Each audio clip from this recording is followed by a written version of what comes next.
fazendo uma reflexão, domingo após domingo, sobre alguns elementos dessa carta muito importantes para nós, como Igreja do Senhor, nesse tempo, onde cada um de nós tem buscado ser um ministro fiel da palavra do Senhor. 2 Timóteo, capítulo 1, à medida que você for encontrando, se você pudesse colocar em pé, em reverência à palavra de Deus, nós vamos ler hoje do versículo 13 até o 18, do 13 ao 18, e o tema da nossa meditação nessa manhã é lealdade espiritual. Lealdade espiritual. Diz assim a palavra do Senhor: preserva o modelo das sãs palavras que de mim ouviste na fé e no amor que estão em Cristo Jesus. Guarda o bom tesouro com o auxílio do Espírito Santo que habita em nós. Bem sabes que todos os que estão na Ásia me abandonaram, entre eles Figelo e Hermógenes. O Senhor conceda misericórdia à casa de Onesíforo, porque muitas vezes ele me trouxe ânimo e não se envergonhou de eu estar na prisão. Pelo contrário, quando chegou a Roma, procurou-me com persistência e me encontrou. O Senhor lhe conceda que naquele dia obtenha misericórdia diante do Senhor. E bem sabes quantos serviços ele me prestou em Éfeso. Só até aqui, feche seus olhos. Pai querido, muito obrigado, Senhor, pelo teu amor, pela tua graça, pela tua palavra que nós recebemos nessa manhã. Deus, em nome de Jesus, fala conosco. Pedimos, ó Pai, que por misericórdia, por graça, o Senhor possa nos conceder a iluminação do teu Santo Espírito nessa manhã, para o entendimento da tua palavra, que o Senhor possa abrir os nossos corações, que nossos corações estejam sensíveis à tua voz, que o Senhor possa falar poderosamente aos nossos corações, que o Senhor possa responder, ó Pai, aos anseios do nosso coração e da nossa alma, através da tua palavra nessa manhã. Deus querido, abençoa, ó Pai, a tua igreja, Senhor, em nome de Jesus. Amém. Os irmãos podem se assentar. Lealdade espiritual. O que seria isso? E de que maneira Timóteo deveria cumprir essa responsabilidade também, de ter lealdade espiritual? Primeiro eu quero fazer algumas colocações gerais a respeito da carta, porque nem sempre, os irmãos que estão aqui hoje estiveram nas outras mensagens, então vou pedir paciência aos irmãos, apenas para resgatar rapidamente algumas informações, para que a gente aí sim possa entrar no texto e todo mundo junto, A gente possa entrar com todo mundo entendendo do que trata essa carta. Bom, primeira informação importante para você ter é que Paulo, quando escreve o texto de 2 Timóteo, Paulo estava preso em Roma. Paulo está preso. E diferente das outras prisões, diferente dos outros momentos em que Paulo passou na prisão, tudo indicava que dessa vez ele estava perto do seu fim. Lá no capítulo 4, verso 6, ele vai declarar isso. Ele vai dizer, tudo indica que aqui eu vou morrer. Essa vai ser a minha última prisão. A segunda informação também importante para você ter, quando a gente olha para esse texto, é pensar que por diversas razões, vários companheiros do apóstolo haviam partido. Alguns haviam partido dali por obra do ministério, por necessidade da igreja. Então, as pessoas tinham viajado para assumirem postos de trabalho em lugares diferentes. Tudo bem. Mas há também um grupo de pessoas que estão ali na Ásia, que poderiam ir ao encontro de Paulo, mas que também decidem abandonar o apóstolo. Ele vai dizer isso lá no capítulo 4, verso 11, ele fala que só Lucas ficou. E Lucas era o chamado médico da equipe missionária de Paulo. Em Colossenses ele vai chamar Lucas de o médico amado. Imagina, só ficou o médico. Os trabalhadores foram para os seus postos de trabalho. O pessoal da Ásia que podia me dar assistência me abandonou. Então, Paulo está sozinho nesse momento. Outra informação importante para a gente ter é que mesmo com esse cenário totalmente desfavorável, Paulo está preocupado que o seu amado filho na fé, porque Timóteo era isso para Paulo, era um amado filho na fé, ele pudesse ser encorajado a cumprir o ministério com fidelidade. Timóteo era pastor na igreja de Éfeso. Então, Paulo está preocupado, mesmo no meio dessa situação, ele está preocupado lá em Éfeso, que Timóteo cumpra o ministério. Veja que desprendimento, né, do apóstolo. Porque ele está sozinho, sabe que vai morrer, os seus amigos foram para os seus postos de trabalho, algumas pessoas que ele investiu ao longo da sua vida, a gente vai falar mais disso aqui hoje, não corresponderam, abandonaram ele também, mas mesmo assim ele consegue ainda pensar que o filho na fé dele lá está precisando de ajuda, está precisando ser encorajado, despertado para o ministério.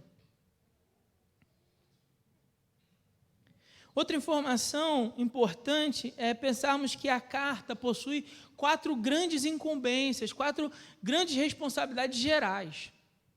No capítulo 1, Paulo vai dizer, desperta o dom que há em você. No capítulo 2, Paulo vai dizer, sofre comigo como um bom soldado.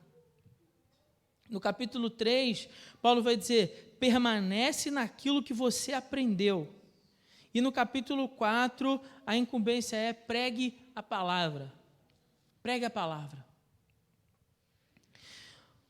De uma maneira geral, a carta é uma convocação ao exercício da obra do ministério com fidelidade. Como o servo de Deus exerce a obra que Deus confiou na mão dele com fidelidade. Como é que ele faz isso? A carta é uma convocação para que o servo de Deus faça isso. E no capítulo 1, que nós estamos hoje, né, a gente está encerrando hoje,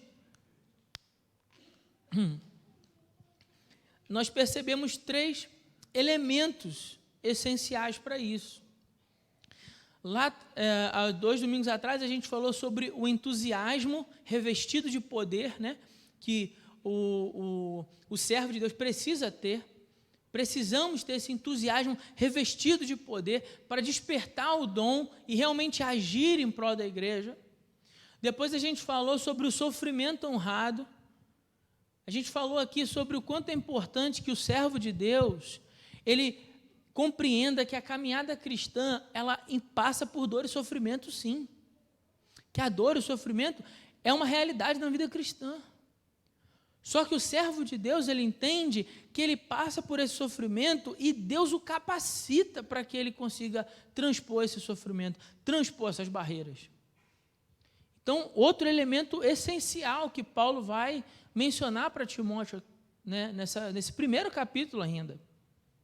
Depois a gente vai ver que a carta ela não vai melhorando as advertências, né, elas parece que vão piorando, vão se acentuando ainda mais. E agora, novamente, Paulo vai falar sobre um outro elemento essencial para a vida do cristão, que é lealdade espiritual. Lealdade espiritual. Irmãos, o quanto é importante a gente entender sobre o que significa lealdade espiritual no meio, no mundo como nós estamos vivendo.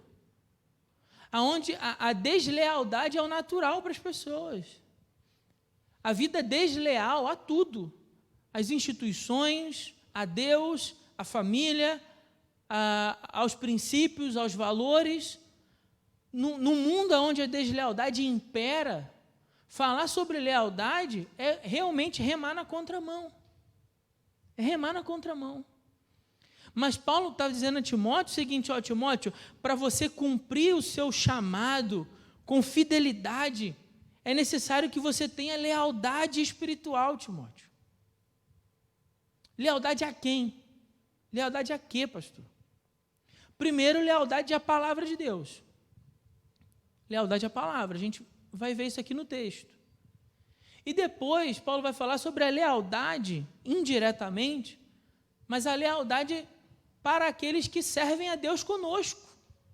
A lealdade aos nossos irmãos em Cristo. Então, ele fala de lealdade à palavra, mas ele também fala de lealdade com as pessoas. Lealdade para com as pessoas. um tema importantíssimo, difícil, mas necessário para a gente discutir aqui nessa manhã. Bom, primeiro a gente vai dividir esse texto em duas partes. O verso 13 e o verso 14, a gente vai discutir sobre a lealdade à palavra de Deus. O que isso significa? E do 15 ao 18, a gente vai discutir sobre a lealdade àqueles que servem a Deus conosco. Como é importante que o servo do Senhor tenha lealdade àqueles que servem a Deus ao seu lado. E entender que isso faz parte de esse elemento essencial para exercer o ministério com fidelidade. Você foi chamado por Deus para viver na presença de Deus, e você foi chamado por Deus para ir e fazer o quê? Discípulo. Você foi chamado por Deus para isso. Todos nós fomos chamados em Cristo Jesus para ir e fazer discípulo. E para exercer o ministério com fidelidade, a gente precisa disso. A gente precisa de entusiasmo, cheio de poder. A gente precisa enfrentar o sofrimento de maneira honrada, sem perder a dignidade. E a gente precisa de lealdade espiritual. E o primeiro aspecto é ter lealdade à palavra. Ele diz assim, verso 13: preserva o modelo das sãs palavras. Acompanhem na sua Bíblia, por favor. Que de mim ouviste, na fé e no amor.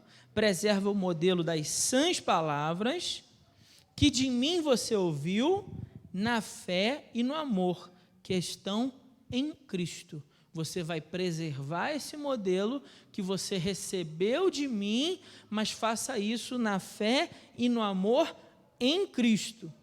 Guarda o bom tesouro. Ele está falando do mesmo assunto. Não mudou, não.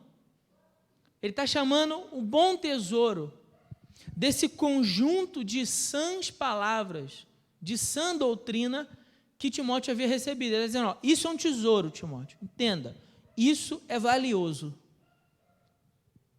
Guarda esse bom tesouro. Guarda. Se fosse o salmista Davi, talvez ele dissesse assim: escondi a tua palavra no meu coração, para não pecar contra você. Porque na caminhada cristã, muitas vezes nós passamos pela possibilidade de sermos roubados de tudo aquilo que nós temos recebido do Senhor, que é para nós um tesouro. Mas as armadilhas e o engano de Satanás, por vezes, tentam nos roubar disso. Então, essa sentença de Paulo é importante também. A gente vai ver isso mais profundamente ao longo da carta, quando Paulo vai falar sobre como as pessoas se tornariam corruptas, como elas se deixariam perverter do bom caminho. Então, a essa altura, guardar o tesouro. E aí, como é que você guarda o tesouro? Você não vai guardar de qualquer jeito. Se é um tesouro, você vai guardar ali, vai pôr um cadeado, vai pôr num cofre, né? vai colocar um esquema de segurança, porque, afinal de contas, é um tesouro. Não é qualquer coisa. Não é qualquer coisa. Então, se é um tesouro, eu vou fazer todo o necessário para guardar. Timóteo está falando, guarda o bom tesouro. Mas Paulo também sabe que é muito difícil fazer isso sozinho. Paulo sabe que para nós, como seres humanos, que a gente é falho, a gente é fraco, a gente tem essa natureza pecadora corrupta, é impossível guardar isso sozinho. Então, Paulo fala assim, olha, guarda com o auxílio do Espírito Santo. E aí, mais uma vez, nós vemos o auxílio do Espírito Santo. Todo o capítulo 1, Paulo dá as incumbências, as responsabilidades, mas ele fala do auxílio do Espírito. Ele fala assim, tenha entusiasmo para despertar o dom, né? Como eu falei aqui, reacender o fogo dessa fogueira que arde no seu coração. Aí ele vai falar, porque Deus não nos deu um espírito de covardia, mas um espírito de poder, de amor e de moderação. Ou seja, nos deu o Espírito Santo para te encher de poder para você conseguir fazer esse fogo voltar a arder. Depois ele falou, quando ele falou do sofrimento, ele também falou sobre o auxílio do Espírito Santo no meio do sofrimento. Para dizer para mim e para você o seguinte, olha, a caminhada cristã passa por sofrimento e você sozinho não consegue. Mas o Espírito Santo nos dá força para superar os sofrimentos. E agora ele está dizendo assim, olha, Timóteo, Guarda o bom tesouro. E eu sei que sozinho você também não pode, Timóteo. Mas o Espírito Santo, ele vai te auxiliar a você guardar esse bom tesouro que você um dia recebeu. Você um dia ouviu a palavra do Senhor. Você um dia foi evangelizado. Um dia alguém apresentou o caminho chamado Jesus para você. Mas por vezes Satanás tenta roubar você desse caminho. Por vezes o inimigo vai gerar armadilhas e situações para tirar você do caminho e tirar o caminho de você.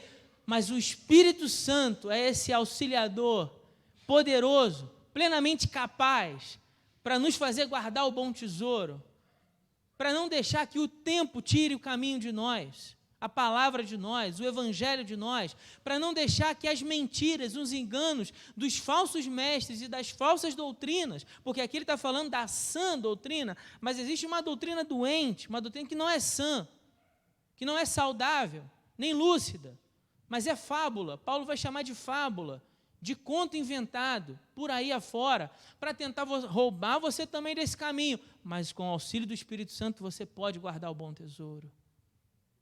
Então, se Satanás se levanta com o auxílio do Espírito Santo, você pode superá-lo e guardar o bom tesouro. Se as falsas heresias permeiam a igreja, tentando buscar, tragar pessoas e conduzir por um caminho diferente, com o auxílio do Espírito Santo, você pode guardar o bom tesouro.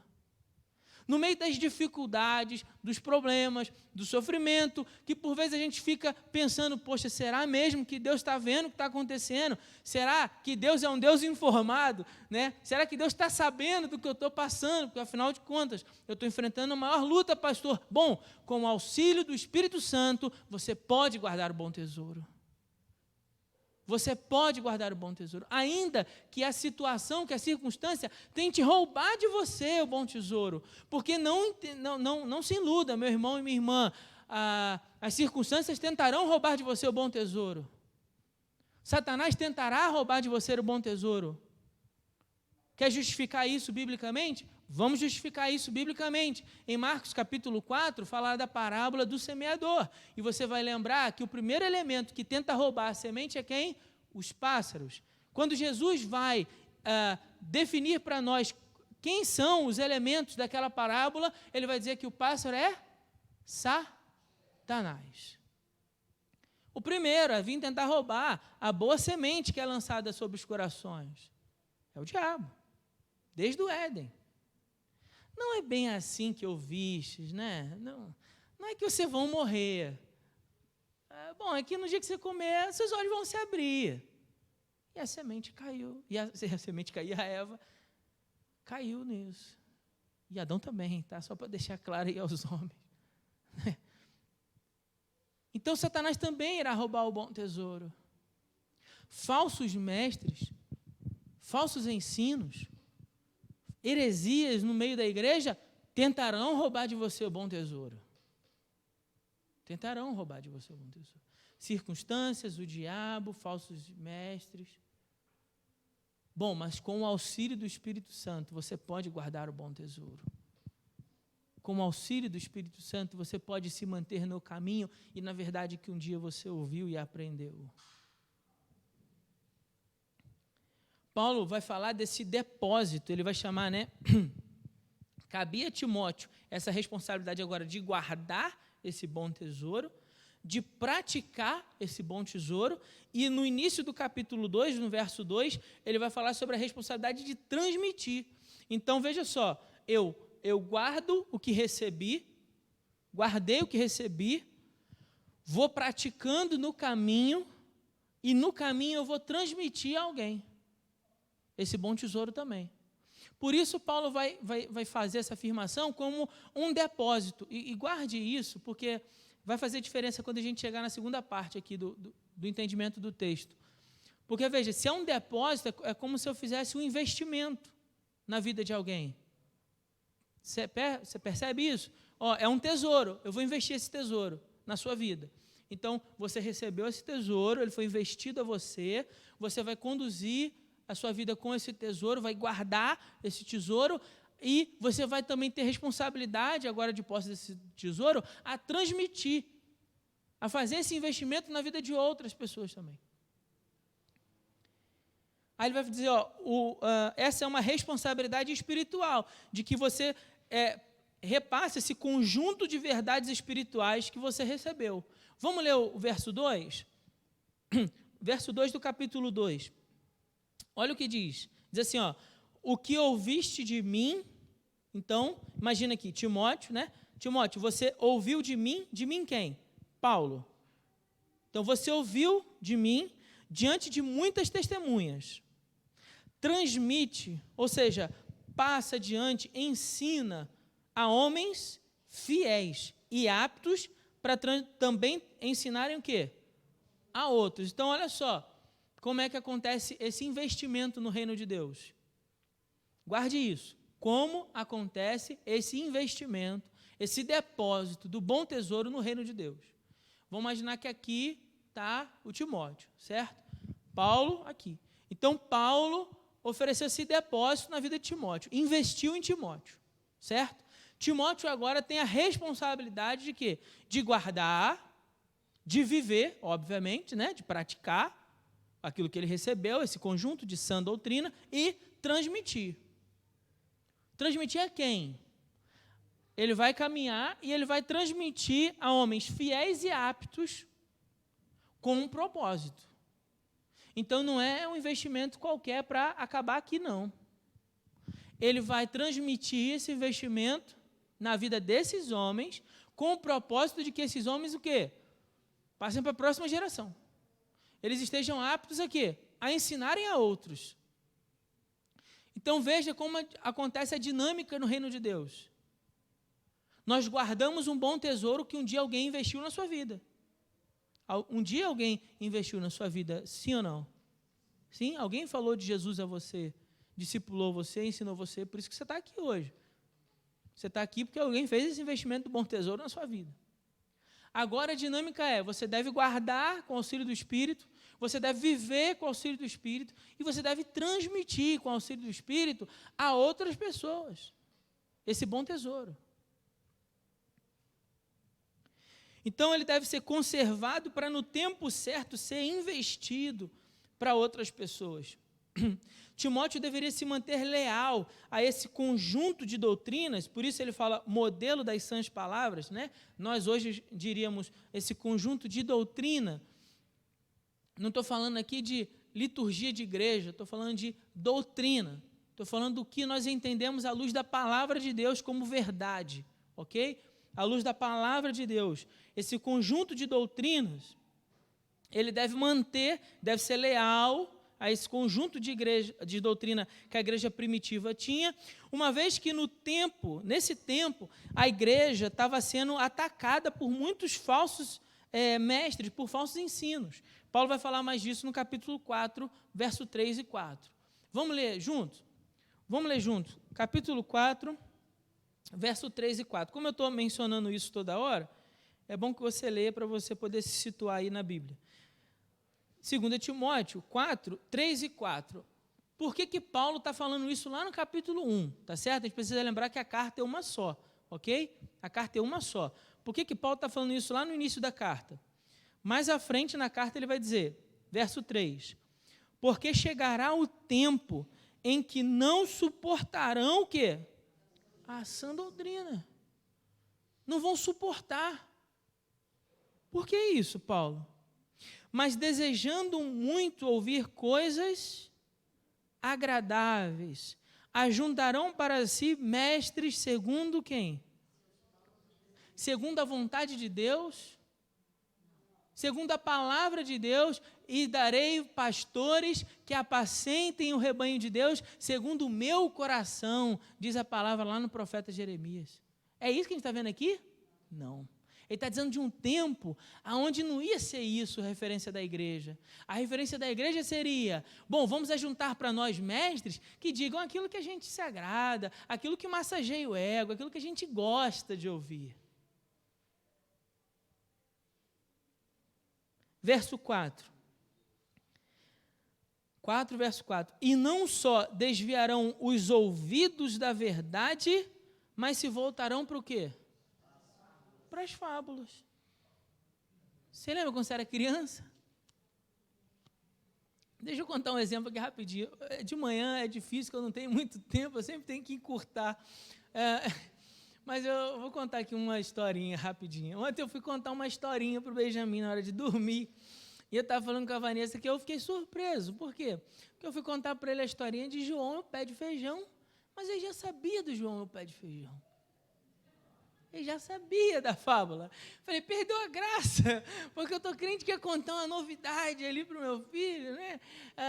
E você vai lembrar dessas historinhas de quando você era criança, né? Dessas fábulas de João, pé de feijão, Chapeuzinho Vermelho, né? O que mais? Três porquinhos, Benjamin adora a história de três porquinhos, né? Olha lá a cara dele. Adora a história dos três porquinhos e tudo mais. Então, brincadeira à parte, Paulo está dizendo de um tempo onde os crentes prefeririam ouvir esse tipo de coisa do que ouvir a verdade do Evangelho. É isso. Entende? É isso. Vamos para a igreja, para quê? Para ouvir as fábulas. Só que a fábula não é dos feijões mágicos. As fábulas são outras. Se eu der exemplo aqui, você vai sacar de onde eu estou falando. Não vou nem dar exemplo hoje mais, não. Já está suficiente esse exemplo. Mas você pode imaginar aí. Mas tem a fábula dos feijões mágicos, dos lenços, das rosas, dos não sei o quê, dos mágicos. E o povo gosta. Tem a fábula das campanhas. Se fosse hoje, a avó da Chapeuzinho Vermelho dava consulta. Né? Dava consulta. Você já entendeu o que eu estou querendo dizer, né? Para não pegar pesado no exemplo. Mas é as mesmas fábulas. Só muda os personagens, é as mesmas fábulas. E o povo vai acreditando nisso. Gosta disso. Porque é melhor acreditar numa fábula dessa maravilhosa. Né? É melhor acreditar, vou dar um exemplo agora, que agora vai ficar claríssimo o que eu quero dizer. É melhor acreditar no feijão mágico da história do João, o pé de feijão, do que acreditar que você tem que ir lá para o terreno, cavar a cova, botar o adubo e plantar o feijão para colher o feijão. Não é isso? É mais fácil acreditar que o feijão é mágico.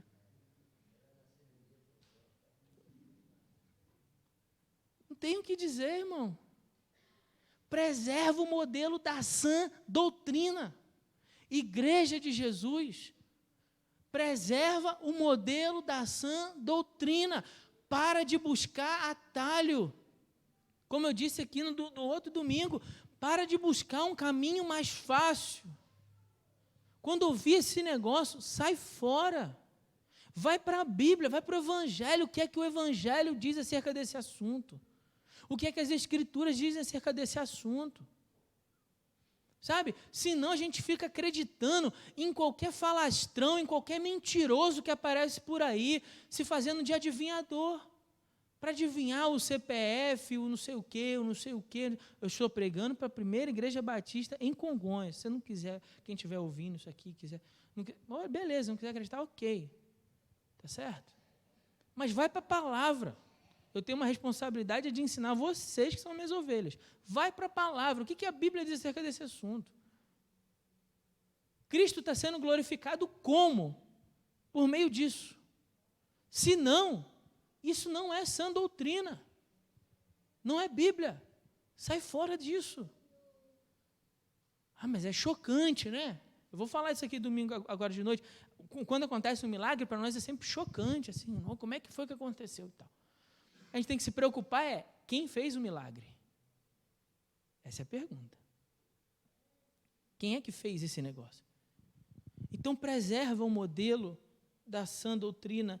Não vai pelas fábulas, não vai pelos falsos ensinos, não vai por um caminho mais fácil. Não tem caminho mais fácil. O caminho é esse, é Jesus. O caminho é Jesus. Você tem que negar você mesmo, sim. Isso é difícil, sim. Você tem que buscar a Deus em oração, a leitura da palavra, sim. Você tem que renunciar a você mesmo, sim. É isso. Não tem caminho mais fácil, não. Você tem que se submeter a alguém que te discipule para você crescer no Evangelho, sim. Você tem que prestar contas a um discipulador, sim. Ter alguém que você presta contas para você crescer. Alguém que te confronte no Evangelho. Alguém que diga que você está errado. quando for necessário. Para quê? Para que você possa se corrigir. Alguém que te estimule, te encoraje, mas também que te exorte, te ensine. Você tem que ter. Eu costumo dizer que na vida cristã a gente sempre tem que ter 3 figuras. Você tem que ter um Paulo, que é alguém que te ensina, alguém que na tua relação com ele você aprende. Você tem que ter um Barnabé, alguém que está mais ou menos no nível de ensino parecido com o seu e que você pode encorajar um ao outro. E você tem que ter um Timóteo, que é alguém que você transmite o que você aprende. Porque senão você não passa adiante o depósito. Ele morre em você. Então, na vida cristã, você tem que olhar para a sua própria vida e enxergar. Eu tenho um Paulo? Eu tenho um Barnabé? Eu tenho um Timóteo? Como esses homens eram nessa relação uns para os outros? Tem alguém? Não, então busca. Procura, se esforça por isso. A gente precisa ter isso. Precisamos ter isso.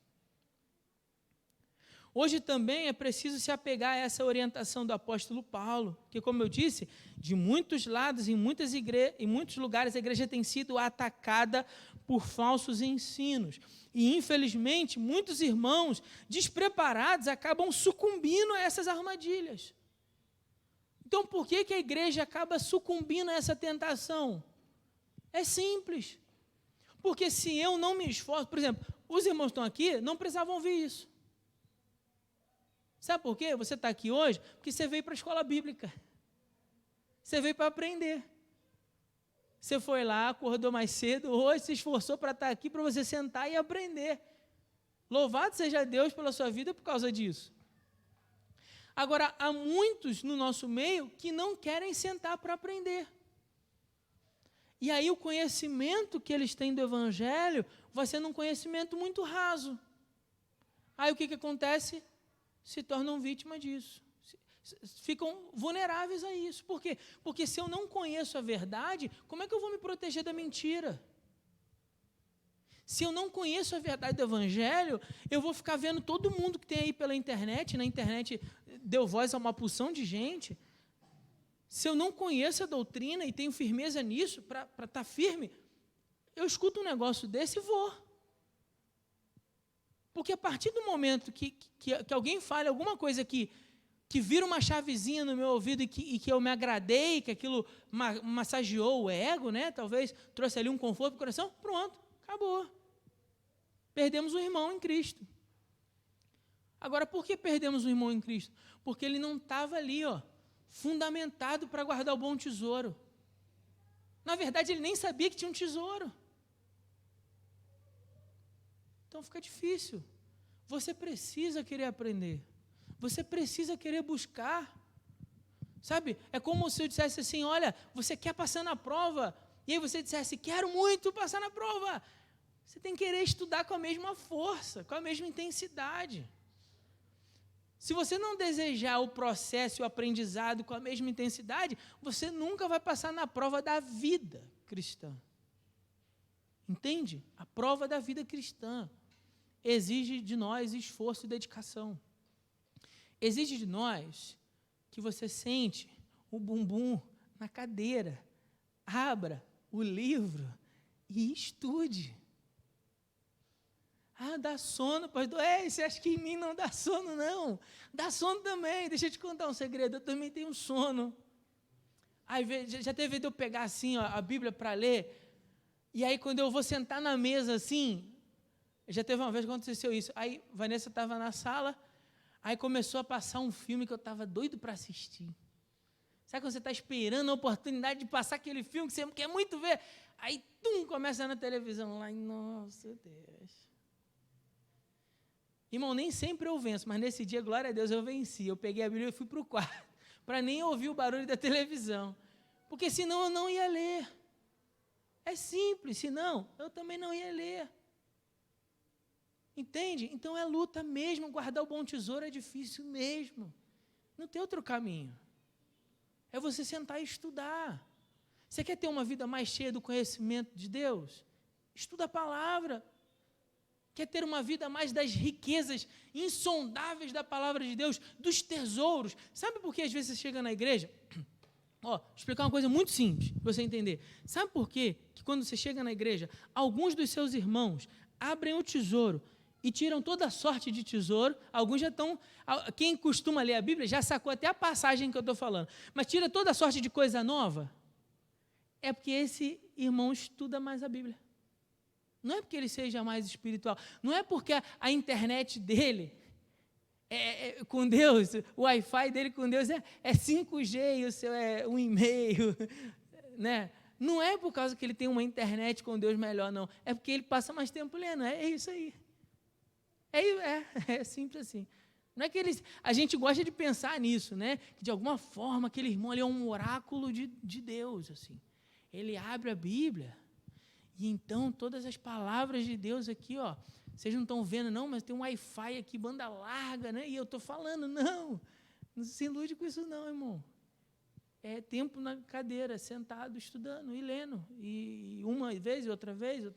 E quando eu chegar na segunda parte desse sermão, que eu nem vou terminar hoje, vou terminar no domingo que vem, aliás, domingo sem ser o que vem o outro, porque domingo que vem de manhã eu não vou estar aqui na igreja, você vai ver que eu, estudando, descobri que na última vez que eu preguei sobre esse texto, eu cometi um erro. Falei um negócio aqui errado para vocês. O significado de uma palavra errado. Eu falei assim, acho que eu não vou botar isso, a natureza pecadora nossa, né? Vou botar isso no sermão, não. Aí, não, eu tenho que botar isso no sermão. Eu falei um negócio errado, vou ter que me corrigir aqui para te ensinar o certo. Ué. Como é que você ficou sabendo, pastor? Ué. Passei mais tempo de estudo no texto. Debrucei mais tempo no texto. Já tinha passado bastante, mas tinha que passar mais. Falei errado, tem que corrigir. Então não tem caminho. Quer ter uma vida mais cheia dos tesouros de Deus? Quer ter uma fé mais forte? Quer estar mais apto para viver a vida ministerial com fidelidade? Seja leal à Escritura. É isso que Paulo está dizendo para Timóteo. Quer ter um ministério bem-sucedido, Timóteo? Seja leal à Escritura. Não traia a Escritura para ir no conto da sereia lá fora, das fábulas, das mentiras. Busque a Escritura, se apegue a isso. Aqui está o tesouro. Não é muito diferente daquilo que nós temos visto no meio desse mundo cheio de armadilha. Agora, lembre-se de duas observações e aqui eu vou terminar. Primeira observação importante. Paulo fala, você ouviu na fé e no amor que estão em Cristo. Porque senão a gente se agarra à verdade da palavra e a gente começa a ferir as pessoas. Então, Paulo está dizendo assim, se apega à verdade, mas tempere essa verdade na hora de transmitir ela com amor. Porque senão a gente machuca as pessoas. Senão a gente fere as pessoas. É muito fácil no combate da fé eu acabar ferindo as pessoas. Meu desejo não é ter uma vitória moral e perder o irmão. O meu desejo é ganhar o irmão. É isso ou não é, igreja? Então, até para transmitir a verdade, eu tenho que temperar essa verdade com amor. O modelo para transmitir a verdade, como diz Efésios 4,15, é transmitir essa verdade em amor. E a segunda observação importante é quando ele fala com o auxílio do Espírito Santo. Com o auxílio do Espírito Santo. É o Espírito Santo que vai me dar poder e capacidade, primeiro, para eu compreender a sã doutrina, porque senão nem compreendo. Para eu praticar, porque sozinho eu não consigo, sozinho também não tenho força, sozinho também me dá sono, mas é o Espírito Santo que vai me dar força para compreender, para praticar e para transmitir. Quem vai dizer, mas é porque você tem a habilidade de falar. Não, é o Espírito Santo que nos dá a capacidade para transmitir às pessoas. Você precisa acreditar nisso, que não está na sua força. Como é que você vai ensinar o caminho do Evangelho para o seu filho? É simples, vou levar ele lá para a igreja para ele ouvir você falar. Não, é você que vai falar. Mas eu não sei falar muito bem, pastor. Bom, então busque o auxílio do Espírito Santo, porque a palavra está dizendo para nós que é o auxílio do Espírito Santo que habita em nós, que vai me dar poder para guardar esse depósito, para investir esse depósito na vida do meu filho. É o Espírito Santo que vai iluminar a mente dele para que ele compreenda quando chegar o momento, e é o Espírito Santo que vai me dar poder para transmitir isso a ele.